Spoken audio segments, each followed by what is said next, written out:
Thank you very much. Now I give the floor to Pedro Silva Pereira for the S&D. Thank you, Chair, and thank you, President Lagarde, for being with us again in the European Parliament. In October, inflation in the euro area reached 10.6%, but prices declined by 4.2% in Germany, the first month-on-month decrease since May 2020, suggesting that inflation might be approaching its peak, which would be, by the way, consistent with the ECB projections, saying that inflation will decline in 2023 and even more in 2024. In fact, your Vice President, Mr. de Guindos, very recently said that euro area inflation was likely at this peak or anyway close to it. Now, do you agree with this assessment that we have now more and more indications that inflation, although still very high, might be approaching its peak, and this should have consequences in the decisions of the Governing Council in December?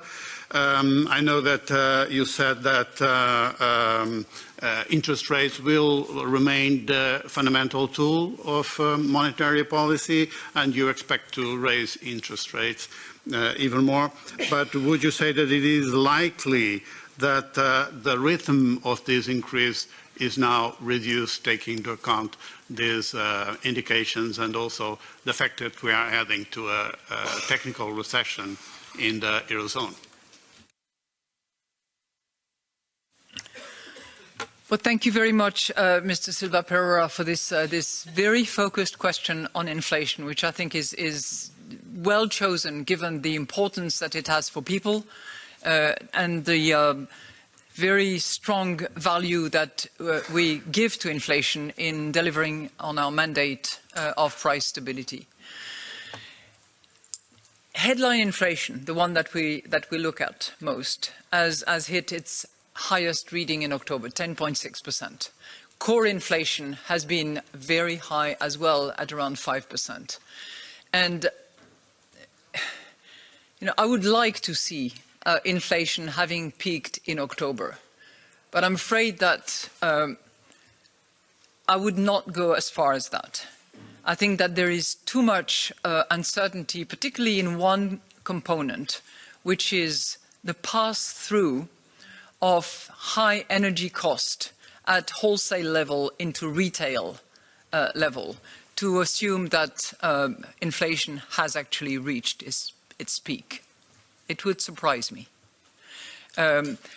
Obviously, in the longer term, inflation will decline, if only because of our monetary policy, number one, but also because bottlenecks that have been putting pressure on supply will gradually fade out.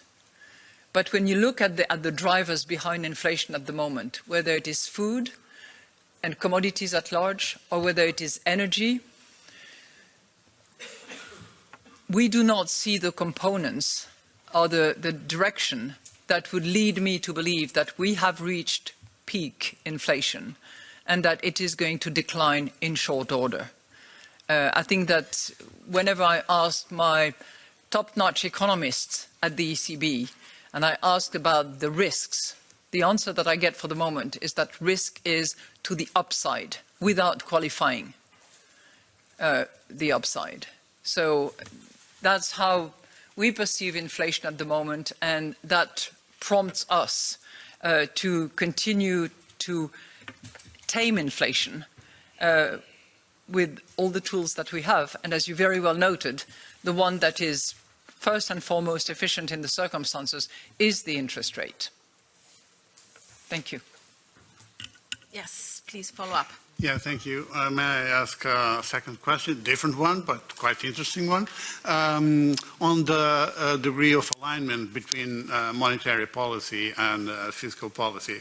Of course, fiscal policy has to find its way.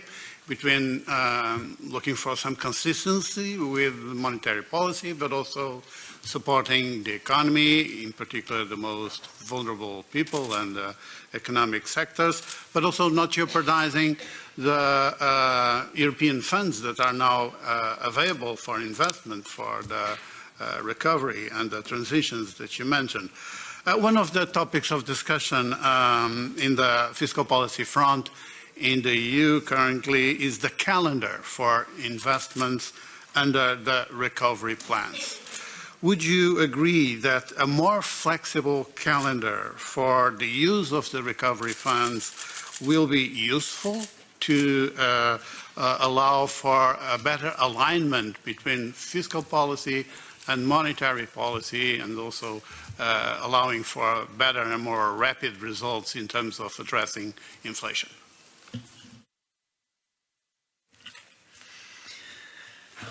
That would warrant a much longer response that I'm allowed to give you, but I will try.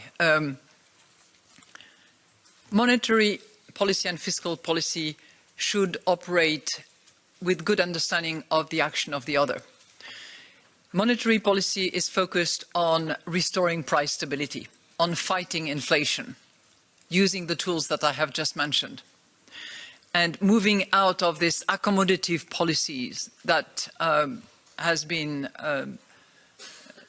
the policy for many years, and which is still accommodative, by the way. So that's what we have to do. Fiscal policy, at the same time, needs to be attentive to those that are most affected by the current situation and by the necessary monetary policy action that we take, which is why we say that it should be temporary, targeted and tailored. You must have heard that 1,000 times. Unfortunately, when we look at the budgets and the fiscal plans by the various member states, not all of it is temporary, targeted and tailored. According to the Commission, it's more like 30% of it is.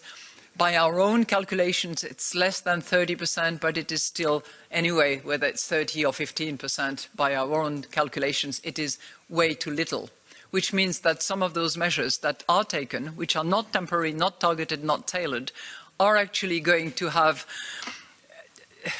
ultimately, they will contribute to inflation. They will put upward pressure, certainly when normal operations are restored. They might put inflation under downward pressure in the first phase, but it will return to upward pressure when those measures are removed eventually.